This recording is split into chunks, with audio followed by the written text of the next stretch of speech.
Muy bien, es todos los anuncios que tengo. Le voy a pedir que por favor abra su Biblia, Apocalipsis capítulo 3.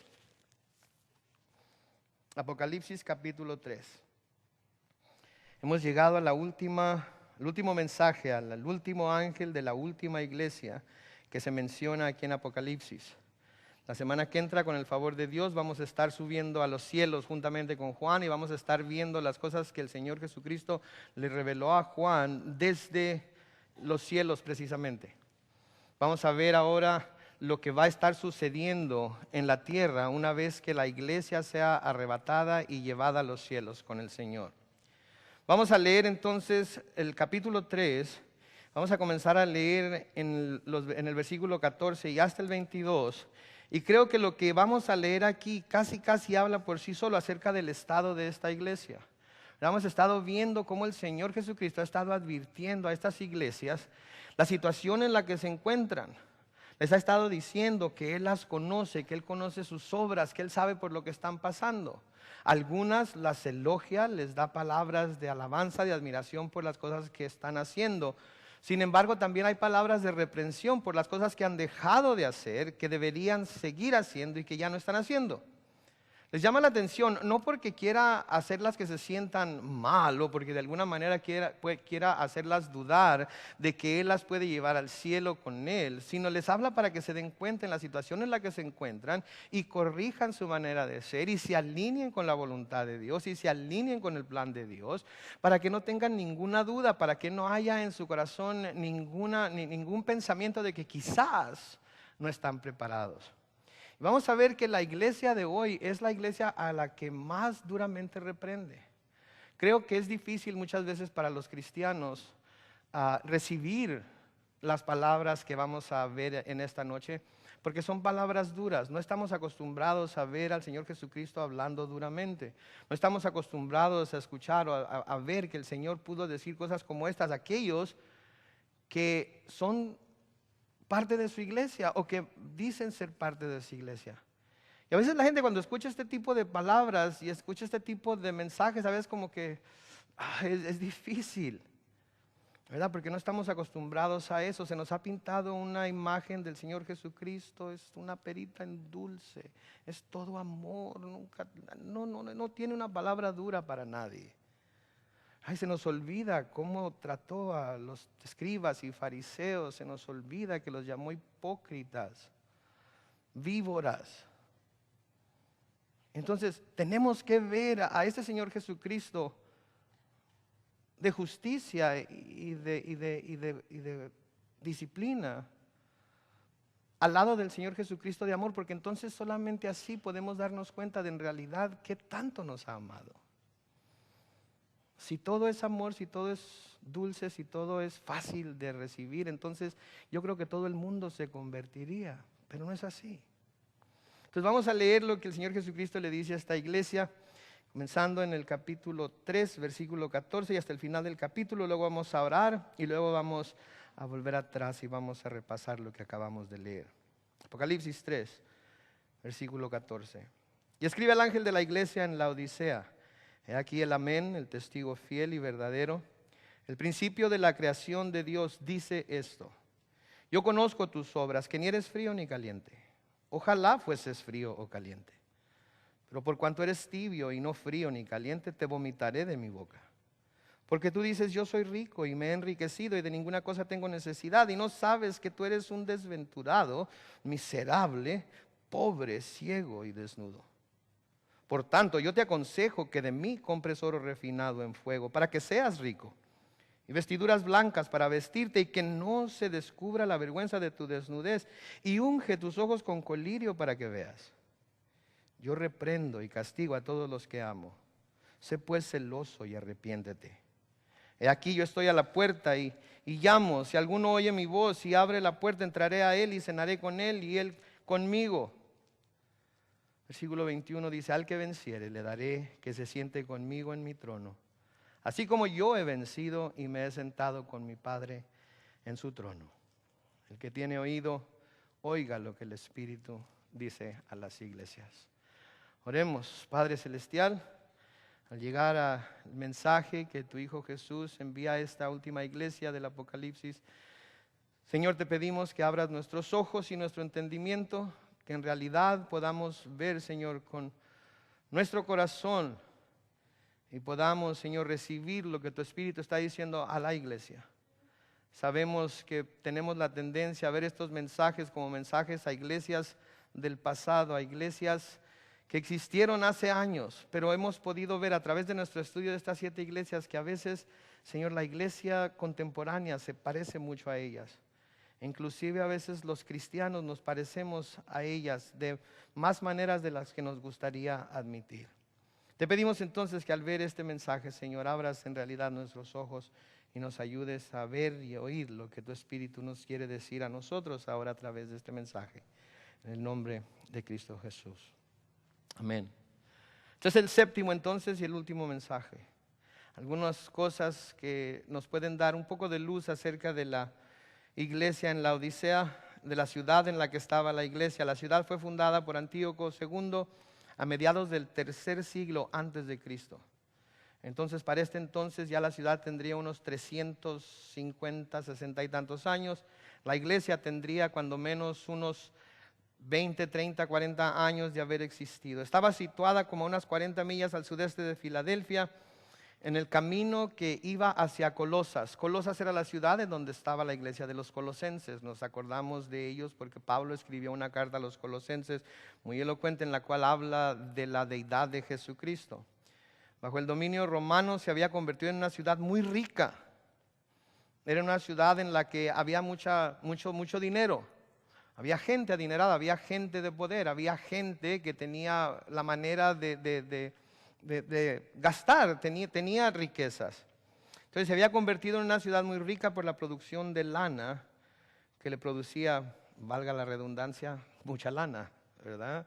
Entonces hacía una lana muy fina y porque esta lana era tan fina la podían vender a muy buen precio. Era entonces una ciudad que por esa producción de lana era una ciudad rica, ¿verdad? Sabemos que por ejemplo San Diego, ¿verdad? Vemos ciudades como La Joya, Rancho Bernardo, todas esas ciudades, y se les considera ciudades ricas, ¿verdad? Porque sabemos que hay gente de dinero, se ve en las casas, se ve en la manera en la que la gente vive, ¿verdad? Y la comparamos, por ejemplo, con National City, con San Isidro, y podemos ver claramente la diferencia entre esas ciudades y las otras. Entonces, esta es la clase de ciudad que era la Odisea. Por encontrarse en una zona tan próspera, pareciera que la iglesia de la Odisea había sido arrullada a quedarse dormida espiritualmente hablando.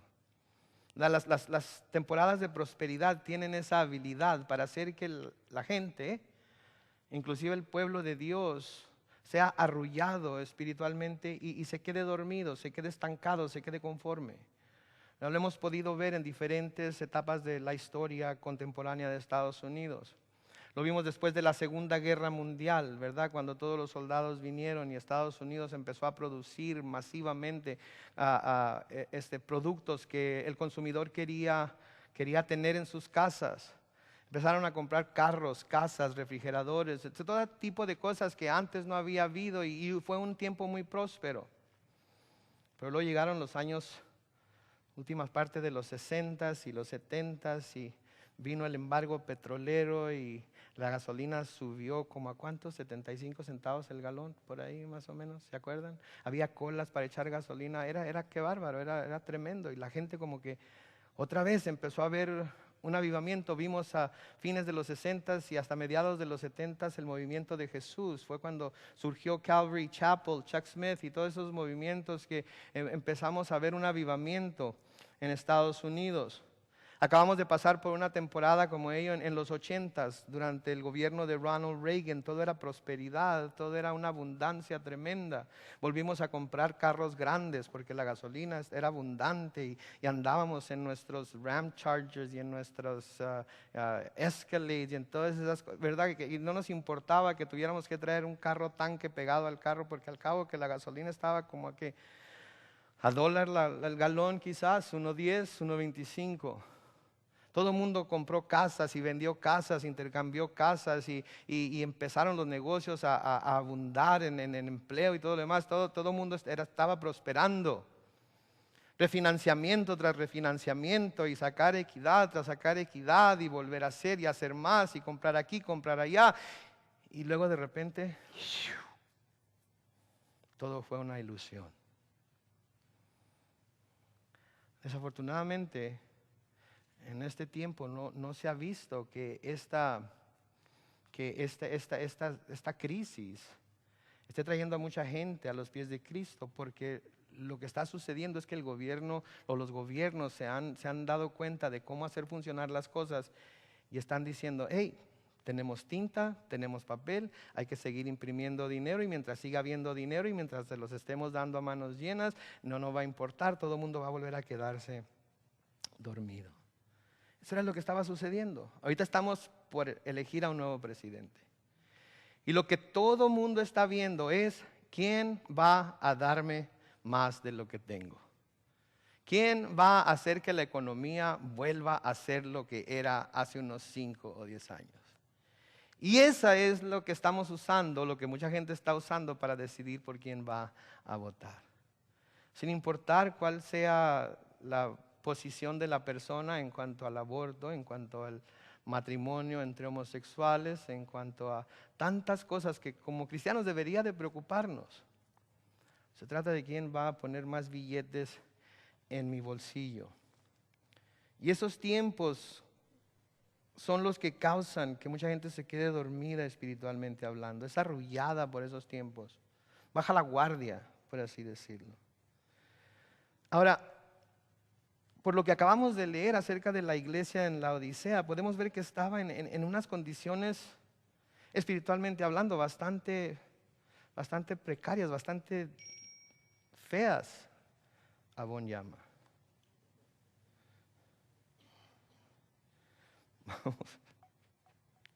Sabía que un día me iba a pasar. Estaba mal espiritualmente hablando. Pero del otro lado de la moneda vemos que su situación económica, su situación política, su situación en cuanto a lo que estaba sucediendo a su alrededor, todo estaba muy, muy bien. ¿Y sabe lo que esto me dice a mí? Esto me dice a mí que aun cuando las condiciones son las mejores para poder entregarse completamente al Señor, para poder entregarse completamente al servicio del Señor, aun cuando las condiciones son óptimas para hacerlo, aun cuando no hay ningún problema, aun cuando no hubiera ningún problema financiero, cuando no hubiera ningún problema de persecución, cuando no hubiera ningún problema de ninguna índole, que podemos hacerlo todo libremente, de todas maneras el hombre no lo hace. O lo hace a medias. Lo hace porque es lo que he hecho siempre, o es lo que se me dice que haga, o es lo que tengo que hacer. Y esa es la actitud que tienen. La actitud que tenía la iglesia en la Odisea. Vamos a ver cómo en esta iglesia no se hace mención de ninguna persecución, no se hace mención de que estén pasando por tribulación, no se hace mención de que estén sufriendo por alguna aflicción geopolítica ni nada. No se nos habla de que haya ningún tipo de sufrimiento en esta iglesia. Creo que se esperaría que bajo estas condiciones cualquier iglesia tendría que ser una iglesia ferviente, tendría que ser una iglesia entregada a la obra, tendría que ser una iglesia que constantemente esté en el servicio del Señor. Y cuando hablamos de la iglesia, obviamente no estamos hablando del edificio. El edificio no es la iglesia somos nosotros. Entonces las mejores de condiciones no ayuda a que el hombre se entregue a Dios. Digo, póngase a pensar, Adán y Eva. ¿Qué mejores condiciones que en las que Dios puso a Adán y Eva? El huerto del Edén, todo era perfecto. Tenían todo lo que pudieran desear para comer.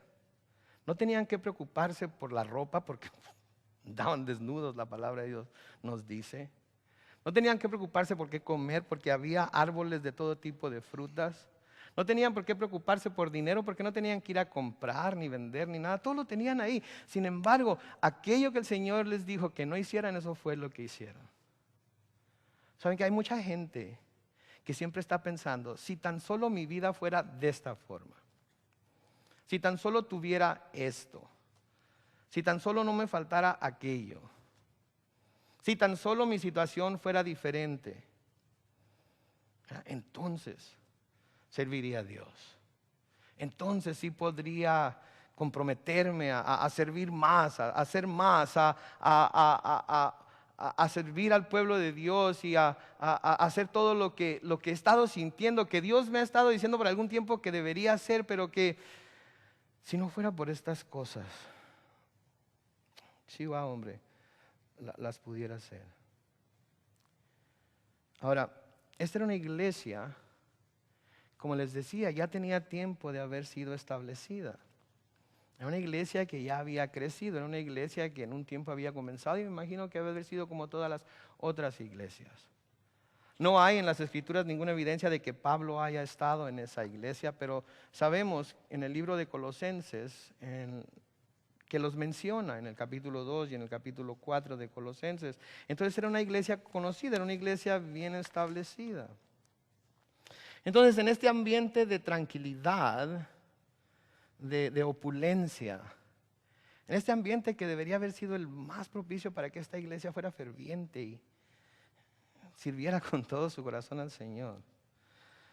Este es el mensaje que el Señor envía a esta iglesia. De nuevo el versículo 14 le dice, escribe al ángel de la iglesia en la Odisea: he aquí el amén, el testigo fiel, el verdadero, el principio de la creación de Dios, dice esto. Como hemos visto en las otras iglesias, en los mensajes a las otras iglesias, la manera en la que el Señor Jesucristo se presenta tiene mucha importancia. Porque la manera en la que el Señor Jesucristo se presenta es en sí un mensaje a la iglesia de lo que Él quiere hacer en ellos y de cómo Él lo va a hacer. En este caso, Él aquí se presenta a sí mismo como el amén primero que todo.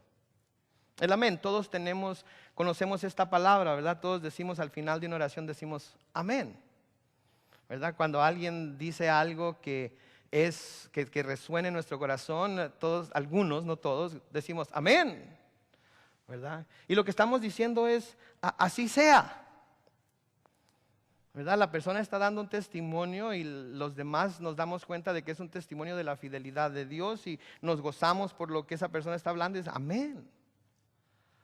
Oramos y damos gracias por la comida o oramos en el servicio de oración y decimos en el nombre de Jesús, amén. Estamos diciendo así sea, así se haga, así como se ha orado, así como se ha pedido, así se haga. Sin embargo, en las Escrituras, 101 veces esta palabra amén se traduce desierto. Y en algunas de ellas se usa doblemente, desierto, desierto. En otras palabras, lo que Él dice aquí, lo que Él está diciendo aquí, es lo que Él proclame, lo que Él diga que va a hacer, es lo que se va a llevar a cabo. Les parezca bien a ellos o no, lo quieran aceptar o no, les parezca a ellos en su calidad de hombres, de seres humanos, justo o no, lo que Él va a decir se va a cumplir porque Él es en sí el amén de Dios y lo que Él diga se va a hacer.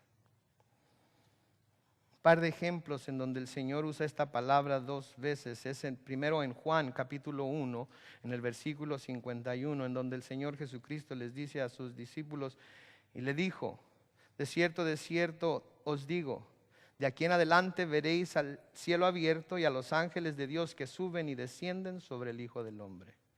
Les está diciendo, de aquí en adelante les digo con seguridad que esto lo van a poder ver. Nadie se los va a contar, nadie se los va a tener que decir, no lo van a tener que ver en las Escrituras. Yo les estoy diciendo a ustedes que lo van a poder ver con sus propios ojos.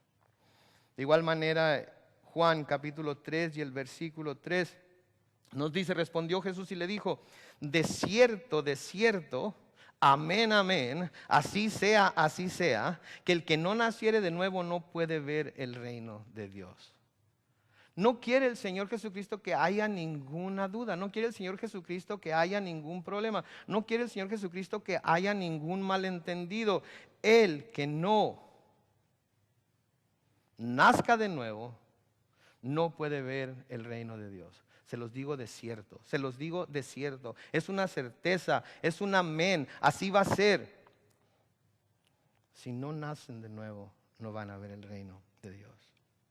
Entonces el Señor quiere que la iglesia sepa que lo que Él está diciendo aquí, lo que Él está por decirles, va a pasar. Nadie va a poder decir que el Señor no fue claro en lo que dijo. Me encanta cuando el Señor es claro en lo que dice. Me encanta cuando no podemos hacernos para un lado o para el otro. Me encanta que nos deje pensando y que nos deje rascándonos la cabeza y diciendo, ¿será eso lo que quiere decir? Aquí no hay duda de que esto es lo que quiere decir. El Señor quiere que la iglesia sepa entonces que lo que Él está diciendo va a pasar. Va a pasar. Y nadie va a poder decir que el Señor no fue claro en lo que dijo. Números capítulo 23 en el versículo 19. Moisés escribe, Dios no es hombre para que mienta, ni hijo de hombre para que se arrepienta. Él dijo y no hará, habló y no lo ejecutará. En otras palabras, nosotros como hombres no debemos de pensar que Dios tiene los sentimientos de hombre. No debemos pensar que Dios tiene los pensamientos de hombre. Sus pensamientos son más altos que nuestros pensamientos, más altos de lo que el cielo está de la tierra. Su manera de hacer las cosas es muy diferente a nuestra manera de hacer las cosas. A veces quisiéramos que Dios fuera como nosotros, que tuviera nuestros mismos sentimientos, que obrara como nosotros obramos, porque entonces sería más fácil para nosotros aceptarlo. Pero tenemos que darnos cuenta que Dios no es como nosotros. De hecho, se hizo como nosotros en Jesucristo para presentarnos una clara imagen de lo que Él era. Y aquí es Jesucristo el que está escribiendo este mensaje. En 2 de Corintios, en el capítulo 1 y el versículo 20 nos dice, porque todas las promesas de Dios son en Él sí, hablando de Jesús, y en Él amén, por medio de nosotros para la gloria de Dios. Todas las promesas de Dios son en el sí y en el amén. Y cuando pensamos en las promesas, siempre pensamos en todas las promesas positivas de Dios, ¿verdad? Porque son un alimento para nuestra alma, ¿verdad? Si Dios es por nosotros, ¿quién contra nosotros? Es una promesa, amén, ¿verdad? No hay condenación para los que están en Cristo, es una promesa, amén. Pero sabe que también hay promesas negativas en la palabra de Dios. También hay promesas en las que el Señor nos dice, si no obedecen, si no hacen, si no cumplen, si no se entregan, no van a ver el reino de los cielos. Pero cuando esas promesas se escuchan, no escuchamos el amén. No escuchamos amén. Pero en Él todas las promesas, todas, subraya la palabra todas, si no las tiene subrayada en su Biblia, todas las promesas son en el sí y en el amén, por medio de nosotros para la gloria de Dios. Luego se nombra a sí mismo el testigo fiel. Ya se había nombrado a sí mismo el testigo fiel en el capítulo 1 y el versículo 5 del Apocalipsis. Y luego el verdadero también se había nombrado así en el capítulo 3 y el versículo 7. Lo que quiere decir que lo que el Señor está testificando acerca de ellos es fiel y es verdadero. Y es algo fiel y verdadero que la iglesia en la Odisea no estaba haciendo. Estaba haciendo todo menos fiel y verdadera. Y les está diciendo yo, el fiel y verdadero, lo que les voy a decir, lo que les voy a señalar, ténganlo por seguro, que es cierto. Nadie me lo vino a decir, yo lo puedo ver, porque yo los conozco. Y luego se nombra a sí mismo el principio de la creación de Dios. No quiere decir que Él es la primera criatura creada, como algunas sectas lo presentan, sino que Él es el de mayor preeminencia. De hecho, eso es lo que quiere decir la palabra que se traduce principio, es arqué, de donde tenemos la palabra archi, como archiduque, archidiácono, archienemigo. No es el primer enemigo, no es el primer duque, no es el primer diácono, es el de mayor preeminencia, es el de mayor poder, es el principal de todos. Y esto es lo que quiere decir aquí. Debemos de nuevo recordar que la Odisea estaba cerca de la iglesia de Colosa, o sea, donde estaban los colosenses, y que la carta que Pablo escribió a los colosenses también habría sido leída en la Odisea. En Colosenses capítulo 4, los versículos 15 y 16, Pablo escribe lo siguiente: saludad a los hermanos que están en la Odisea, y a Ninfas y a la iglesia que está en su casa. Cuando esta carta haya sido leída entre vosotros, haced que también se lea en la iglesia de los laodicenses y que la de Laodicea la leáis también vosotros. Lo que nos dice entonces que no es la primera vez que hubieran oído decir que Jesús era el principio o el principio de la creación, el primogénito de la creación de Dios. No porque haya sido de nuevo la primera criatura creada, sino porque Él tenía la preeminencia sobre toda la creación. Pablo les escribe a los colosenses en Colosenses 1, los versículos 15 al 18, lo siguiente. Él, hablando de Jesús, es la imagen del Dios invisible, el primogénito de toda creación. Porque en Él fueron creadas todas las cosas, las que hay en los cielos y las que hay en la tierra, visibles e invisibles, sean tronos, sean dominios, sean principados, sean potestades. Todo fue creado, noten, por medio de Él y para Él. Él es. Y Él es antes de todas las cosas, y todas las cosas en Él subsisten. Y Él es la cabeza del cuerpo, que es la iglesia, el que es el principio, el primogénito de entre los muertos, para que en todo tenga, ¿qué? La preeminencia. Entonces, eso es lo que quiere decir. Entonces, esta es la forma en la que se está presentando el Señor a esta iglesia, que ni está siendo fiel, ni está siendo verdadera, que está poniendo su confianza en sus riquezas sin acordarse que todo lo que ellos tienen, lo tienen porque Dios lo creó y porque Dios, en este caso el Señor Jesucristo, es el que se los ha dado. Y vamos a ver cómo ellos pensaban que lo que tenían, lo tenían porque ellos mismos lo habían ganado. En el versículo 15 le sigue diciendo el Señor Jesús al ángel de esta iglesia: yo conozco tus obras, que ni eres frío ni caliente.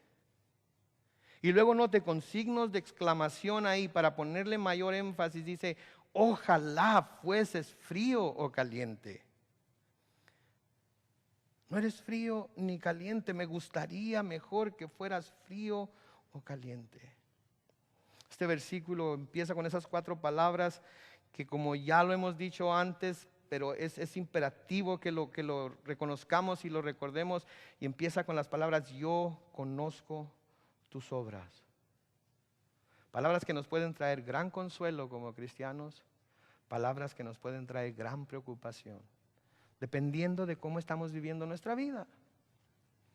Si nuestra vida está dedicada al servicio de Dios, si nuestra vida está dedicada a exaltarle a Él, si nuestra vida está dedicada a darle a conocer a Él a través de nuestra propia vida, entonces al escuchar esas palabras sentimos gran consuelo, porque sabemos entonces que nuestra obra de amor no va a pasar desapercibida.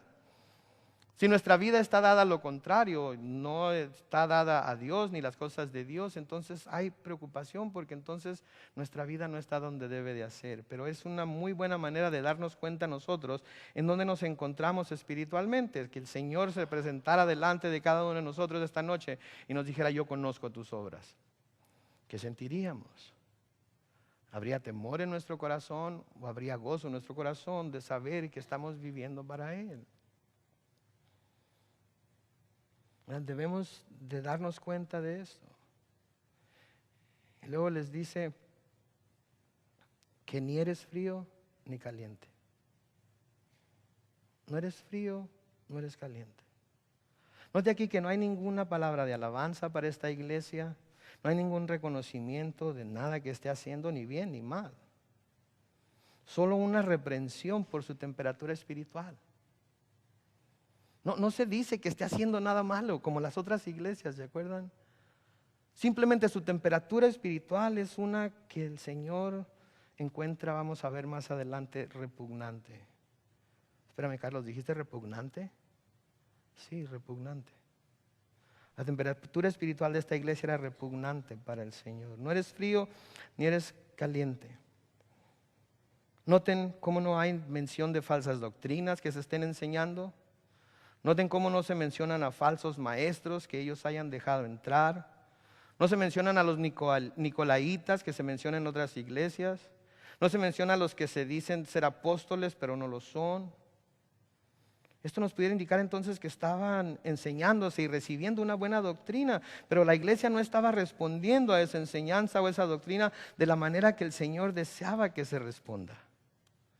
Noten también cómo no hay ninguna mención de persecución, de tribulación, de que el diablo los iba a echar a la cárcel, de que iban a ser perseguidos, de que iban a tener que soportar. Nada de eso. Parece ser entonces que todo estaba a su favor para hacer una iglesia de nuevo ferviente en su amor y servicio al Señor Jesús. ¿Se fijan ustedes?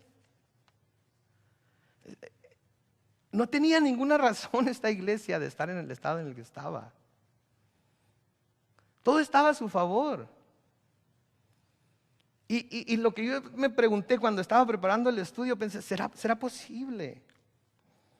¿Será posible que una iglesia o persona se encuentre bajo las mejores condiciones posibles para en realidad entregarse por completo y ser ferviente por el Señor, servirle con todo su corazón, con toda su alma, amarle con todas sus fuerzas y no hacerlo? Y por lo que vemos en este pasaje que estamos viendo, es posible. Y no solamente es posible, sino que estaba pasando. Y esto nos debe de llamar la atención a nosotros como cristianos. Nos debe de hacer que nos examinemos nosotros mismos, que digamos, Señor, ¿será posible que yo pudiera estar en esa misma situación? En la que no soy frío ni soy caliente. En la que no me decido ni un lado ni del otro. En la que quiero estar en medio sin ningún compromiso. Esto era lo que estaba sucediendo aquí. El Señor les dice claramente lo que Él desea. No hay ninguna ambigüedad, no hay ninguna incertidumbre, no hay ninguna confusión con Él. Ojalá fueses frío o caliente.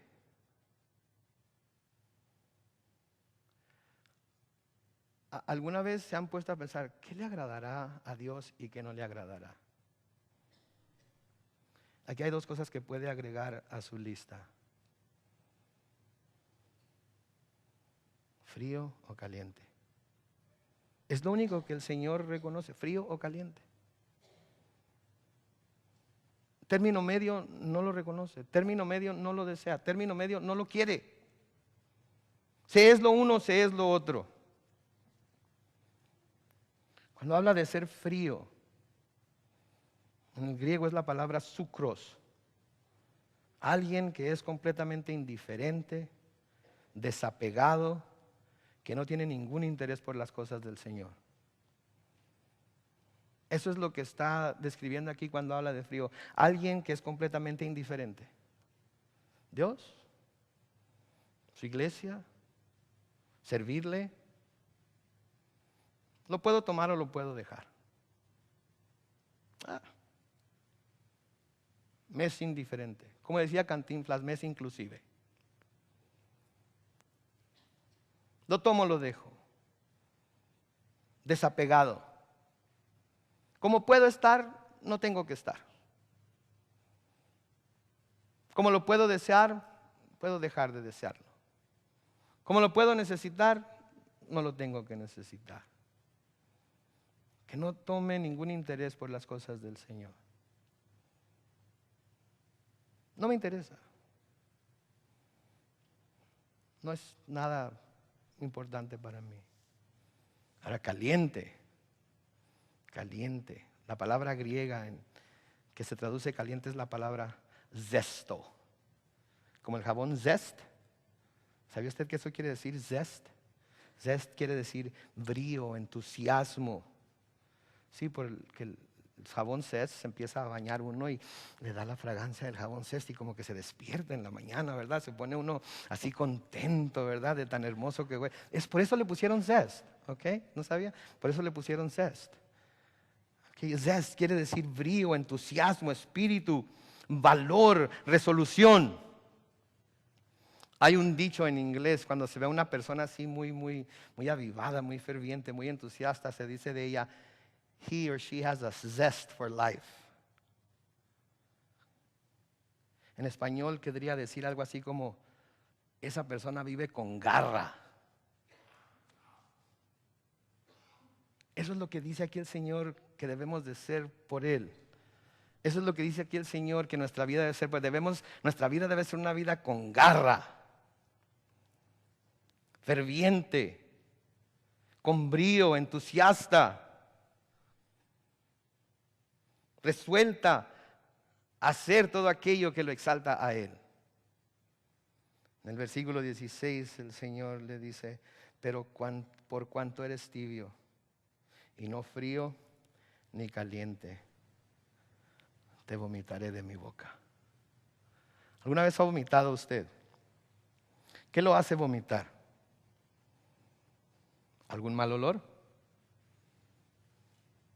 Entra a algún lugar, a algún cuarto de su casa y abre la puerta y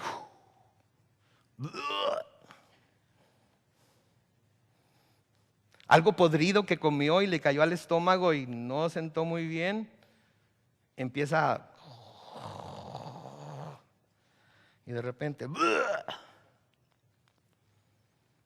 algo que ve que es completamente repugnante. Mi hijo la sangre no la soporta, mi hijo nada más, piquete, sale sangre.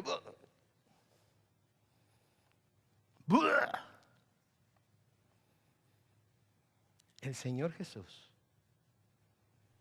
el buen pastor, aquel que vino a mostrarnos el amor de Dios, aquel que vino a mostrarnos la gracia del Todopoderoso, aquel que vino a mostrarnos la misericordia de Dios, le dice a esta iglesia, porque eres tibio, me haces querer vomitar.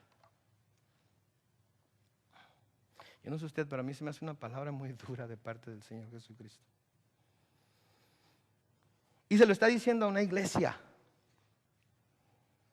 Se lo está diciendo a personas que dicen ser seguidoras de Él. Eres tibio. Soportaría que fueras frío. Lo soportaría porque entonces sabría que no hay nada que puedo hacer por ti. Sabría que no tienes ningún deseo de acercarte a mí. Sabría entonces en dónde estás y no tendría que estar soportando tu venir delante de mí de vez en cuando con lo que tú consideras algo hermoso, pero que yo veo y me dan ganas de... Lo aceptaría que fueras frío porque entonces eso lo esperaría de ti, no esperaría otra cosa.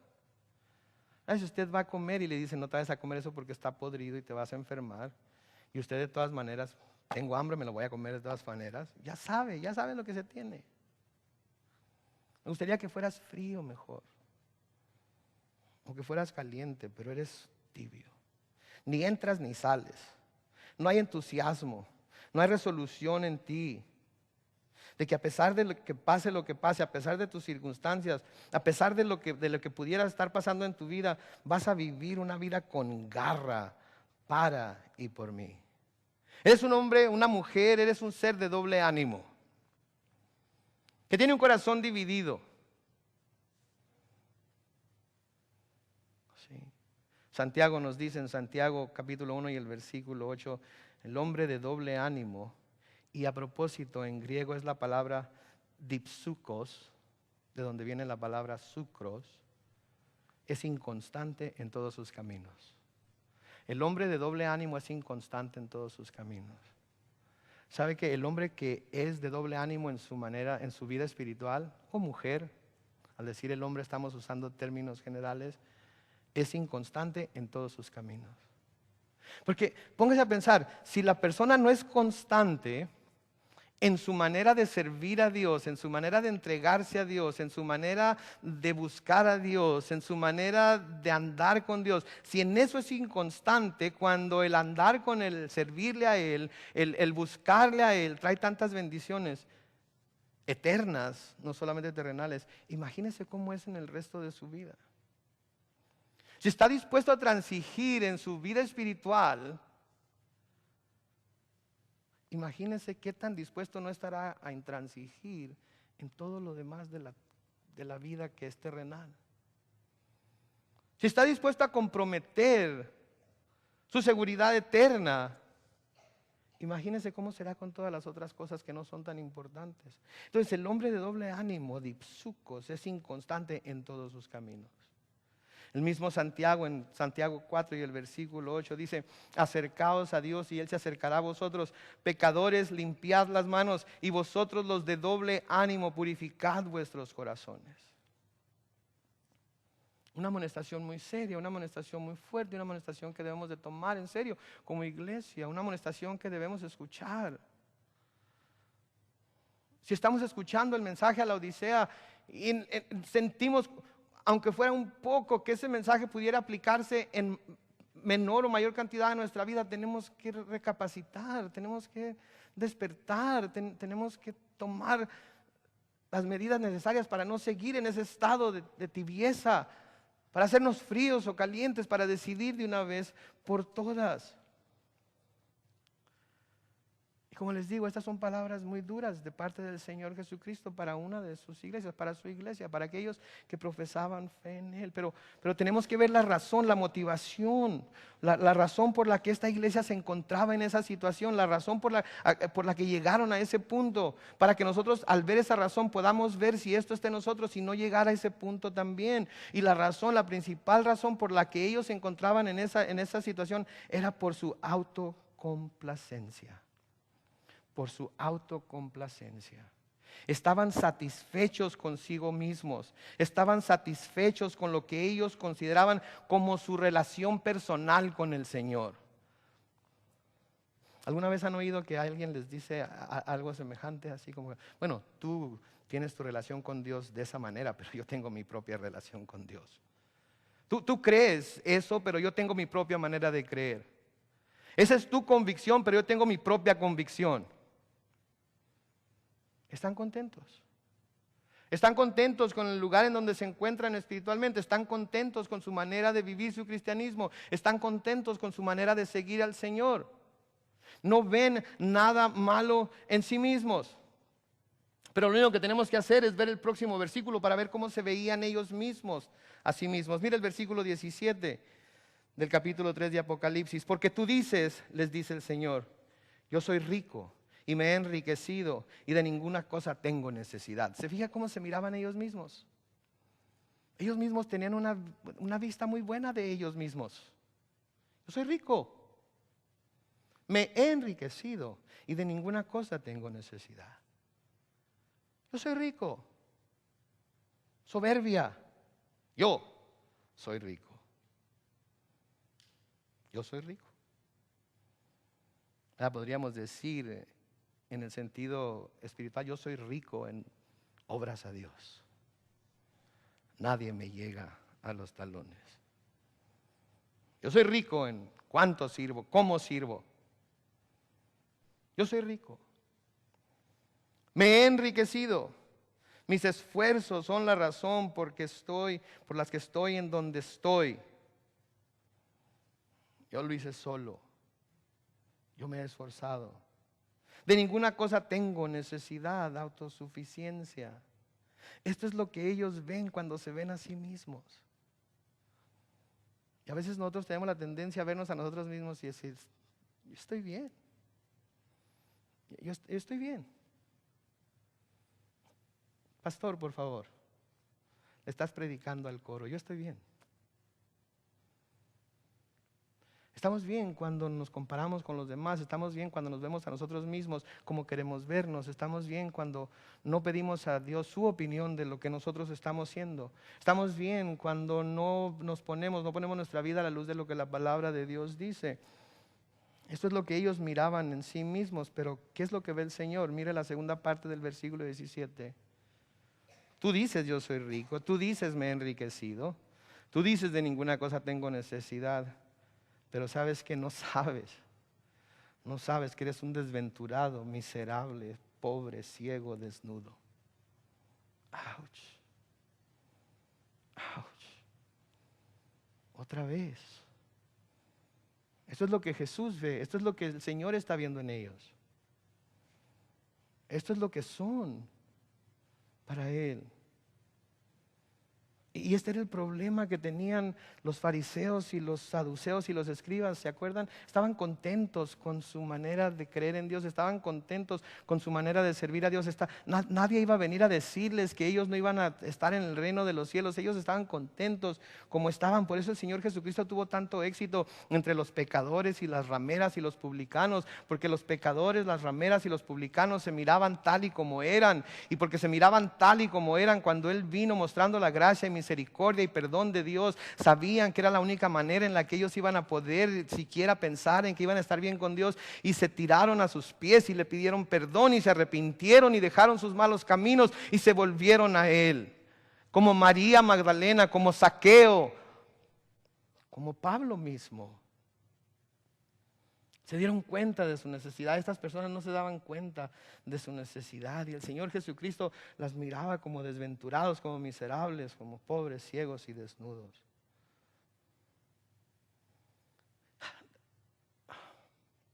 De nuevo, el peligro está en que nosotros nos veamos a nosotros mismos claramente y veamos que somos y estamos en una condición tibia y que digamos: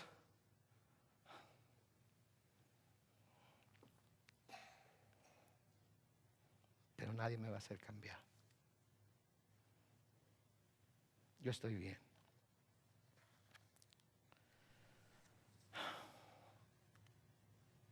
Cuando el Señor nos pone el espejo de su palabra enfrente de nosotros y nos damos cuenta en dónde estamos en realidad, hagamos caso. Como amigo, como pastor, como hermano, les digo, hagamos caso. Porque el Señor no lo está diciendo en vano. Acuérdense, Él es el testigo fiel, Él es el verdadero, Él es el amén. Las cosas que Él dice son ciertas. Tomémoslo como Él lo dice. Pero no los deja ahí. Les dice lo que tienen que hacer para no permanecer en ese estado. Mire el versículo 18. Por tanto, yo te aconsejo que de mí compres oro refinado en fuego. ¿Sabe que las verdaderas riquezas solamente el Señor nos las puede dar? Todas las riquezas que queramos tener aquí en la tierra, todas las riquezas que busquemos tener aquí en la tierra, un día van a desaparecer. Van a quemarse con fuego ferviente. Y si no viene el Señor antes de que nosotros muramos por ellas, otros se van a quedar con ellas y las van a disfrutar, pero nosotros no las vamos a disfrutar. Entonces, si queremos verdaderas riquezas, tenemos que ir a buscarlas con Él. Él es el que tiene el oro refinado, Él es el que tiene el oro puro. Ven, te aconsejo que de mí compres oro refinado en fuego para que seas rico en realidad. Y vestiduras blancas para vestirte, y que no se descubra la vergüenza de tu desnudez, y unge tus ojos con colirio para que veas. Él es el único que puede cambiar nuestros trapos de inmundicia y vestirnos con la justicia de Dios. Acuérdense, aquel que no conoció pecado se hizo pecado por nosotros para que nosotros fuéramos hechos la justicia de Dios. Acuérdense que Pablo constantemente nos recuerda que debemos quitarnos al hombre viejo y vestirnos de Jesucristo. Él es el único que puede lavar nuestras ropas. Él es el único que puede darnos esas vestiduras blancas. Él es el único que puede en realidad abrirnos los ojos para que veamos con claridad y dejemos de vernos a nosotros mismos como nosotros nos queremos ver, y dejemos de escuchar a la gente cuando la gente nos alaba porque hacemos algo bueno, cuando sabemos que lo único bueno que podemos hacer, lo podemos hacer única y exclusivamente porque la gracia de Dios nos ha sido dada para hacerlo. Él es el único. Y luego noten lo que les dice en el versículo 19. Vemos la razón por la que les está hablando tan duramente en el versículo 19. Les dice: yo reprendo y castigo a todos los que amo. Por eso les está hablando así, por eso nos habla así a nosotros. Por eso puso estas cosas en las Escrituras para que las escudriñemos y las veamos tan claramente. Porque nos ama. Porque no quiere que sigamos por ese camino que lleva a la destrucción. Porque quiere que vivamos una vida libre de preocupaciones de si estamos o no, de si somos o no. Y que confiemos en que mientras andemos en su gracia, mientras andemos en su perfecta voluntad, Él nos va a llevar todo el camino. Yo reprendo y castigo a todos los que amo. Y luego les dice: sé pues celoso y arrepiéntete. Su motivación es el amor por nosotros. No quiere condenarnos, no quiere hacernos sentir mal, quiere que nos demos cuenta. Nos ama demasiado para dejarnos como estamos. En Proverbios capítulo 3, los versículos 11 y 12, dice: no menospreciéis, hijo mío, el castigo de Jehová, ni te fatigues de su corrección. No te canses de que te esté corrigiendo. No te canses cuando constantemente estés leyendo en su palabra y estés escuchando en su palabra que te quiere corregir, que te está regañando, que te está reprendiendo, que te está haciendo ver las cosas. No te canses de ello, deja que lo haga, escúchalo. ¿Por qué? Versículo 12 dice, porque Jehová al que ama castiga como el Padre al Hijo a quien quiere. Lo hace por amor. Porque nos ama demasiado para dejarnos como estamos. En Hebreos capítulo 12, los versículos 5 y 6 dice, y habéis ya olvidado la exhortación que como a hijos se os dirige diciendo, hijo mío, no menospreciéis la disciplina del Señor, ni desmayes cuando eres reprendido por Él. ¿Qué está diciendo aquí cuando dice no desmayes cuando eres reprendido por Él? Otra vez. ¿Cuándo me van a decir que estoy haciendo algo bien? ¿Sabe qué? Nadie tiene la habilidad para saber si está haciendo algo bien o algo mal.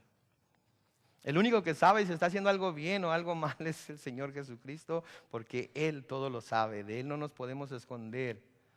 Y cuando se escucha un mensaje como este, no es el pastor el que les está diciendo que están haciendo algo mal. Si sienten que están haciendo algo mal, no es el pastor el que lo está diciendo, es el Espíritu Santo de Dios que está reprendiendo nuestro corazón, que está reprendiendo nuestra alma, que nos está llamando la atención para que no sigamos en ese camino.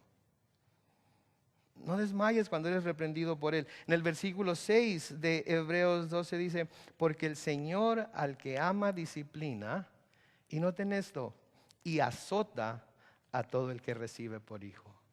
¿Es usted hijo de Dios? ¿Sabe que de vez en cuando va a sentir los azotes de Dios? Si nunca siente los azotes de Dios, entonces no es hijo de Dios. Por eso a veces nos duelen tanto los azotes.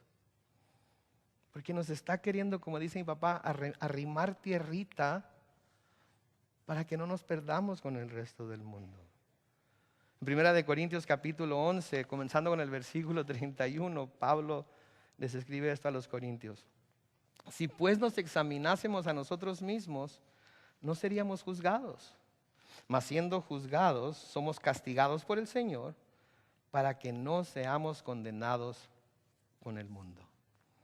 O sea que el Señor Jesucristo nos está ahorita azotando a algunos, nos está ahorita disciplinando a algunos. Ahorita nos está haciendo que nos sintamos mal por lo que nos está diciendo. Nos sentimos medio ofendidos porque nos está diciendo que nos va a vomitar, porque no somos ni fríos ni calientes, porque somos tibios. Pero ¿sabe por qué lo hace? Lo hace porque no quiere que usted sea condenado con el mundo. Quiere que corrija su camino. Lo ama. No quiere tener que castigarlo más. En el versículo 20 dice, he aquí yo estoy a la puerta y llamo. Si alguno oye mi voz y abre la puerta, entraré a él y cenaré con él y él conmigo. O sea que este es un versículo que tradicionalmente lo usamos para evangelizar. ¿No es cierto? Le decimos a los incrédulos, mira, el Señor está tocando a la puerta de tu corazón. Lo único que tienes que hacer es abrir la puerta de tu corazón y Él va a entrar y va a cenar contigo y tú con Él y las cosas van a cambiar. ¿Sabe qué? Este versículo en su contexto el Señor Jesucristo se lo está diciendo a su iglesia. Se lo está diciendo a su iglesia, a gente que dice ya creer en Él. ¿Sabe por qué? Porque su iglesia lo ha echado fuera. Porque no quiere escuchar las palabras difíciles de escuchar, porque no quiere escuchar la corrección, porque no quiere escuchar la disciplina, lo ha echado fuera. Y muchos cristianos creen en Jesús, dicen creer en Jesús, pero lo han echado fuera de sus vidas. ¿Qué sentiría usted si un día llega a su casa de trabajar y su esposa cambió las chapas de todas las puertas y no puede entrar?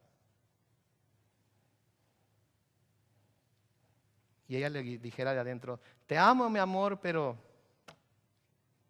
lo siento, cuando entras dejas las botas todas sucias a la entrada, tu ropa sucia tirada por donde quiera, nada más vienes y me dices que por qué no he limpiado la casa, que por qué los trastes están amontonados en el lavaplatos, que esto, puros reproches de parte tuya. Entonces sabes que para evitar todo ese problema y para que nuestro matrimonio no se vaya a desintegrar, no se vaya a destruir, mejor tú quédate allá afuera y yo me quedo aquí adentro y todo va a estar todo bien. Esa es una relación marital, no lo es. Hay muchos cristianos que eso es lo que hacen con el Señor. ¿Sabes qué, Señor? Mira, sí creo en ti, sí, tú eres el Mesías, pero estas puertas las voy a dejar cerradas, no, aquí no puedes entrar. Es demasiada la convicción que siento, es demasiado el dolor que siento, sabes que en este caso quédate allá afuera. Sabes que el Señor Jesucristo aquí, hoy, a nosotros nos está diciendo, aquí yo estoy a la puerta y llamo. Si alguno oye mi voz y abre la puerta, entraré a él y cenaré con él y él conmigo. Palabra difícil, ¿no es cierto? Palabra dura. Pero palabra que es dada por amor, palabra que es dada con nuestro bien en mente. ¿Sí? No debemos ser cristianos que hacemos lo que hacemos de una forma religiosa, viéndonos a nosotros mismos como lo máximo por lo que hacemos, cómo lo hacemos, cuánto lo hacemos y cómo hacemos más que los demás y todo. Eso no es lo que impresiona al Señor Jesús. Lo que impresiona es una vida completamente entregada a Él. Es una vida en la que todo lo que hacemos lo hacemos por la fuerza que Él y su gracia nos da y no por nuestras propias fuerzas. Y cuando sentimos que ya no podemos más, cuando sentimos que somos los únicos, cuando sentimos que nadie más siente como nosotros, es cuando decimos, Señor, dame doble porción de tu Espíritu, dame más de tu gracia para seguir adelante aunque nadie más me siga.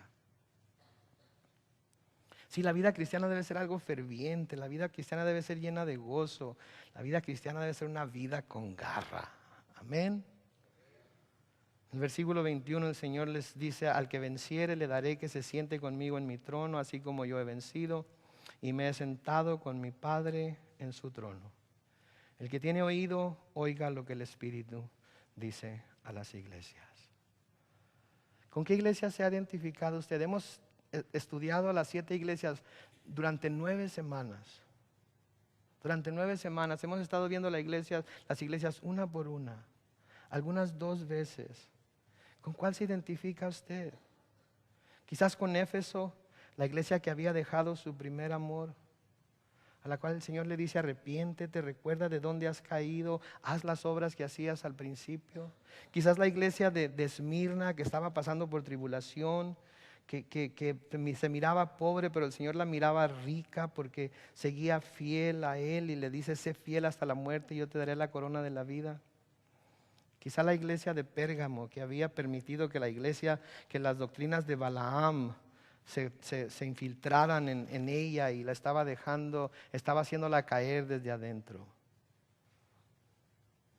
Quizás Tiatira, que estaba tolerando a Jezabel, que se decía que era profetisa y que enseñaba todo tipo de doctrinas equivocadas que no iban de acuerdo con lo que el Señor había enseñado. Quizás Sardis, que se pensaba de sí misma como que estaba viva, pero el Señor le dice, estás muerta. En realidad tú crees que estás viva, pero estás muerta. Sé vigilante, entonces afirma las cosas que están para morir. Quizás Filadelfia, esa iglesia a la cual se le abrió una puerta que nadie iba a poder cerrar, que tenía poca fuerza, pero estaba guardando la palabra de Dios y no había negado el nombre de Dios. O quizás la Odisea, la iglesia apóstata, la iglesia que ni cuenta se había dado que el Señor estaba afuera, tocando, deseando que la puerta se abriera para que Él pudiera entrar a ella y pudiera cenar con ella y ella con Él. Yo no sé con cuál de las iglesias se identifique usted. Yo no sé en dónde se encuentre usted en su temperatura espiritual.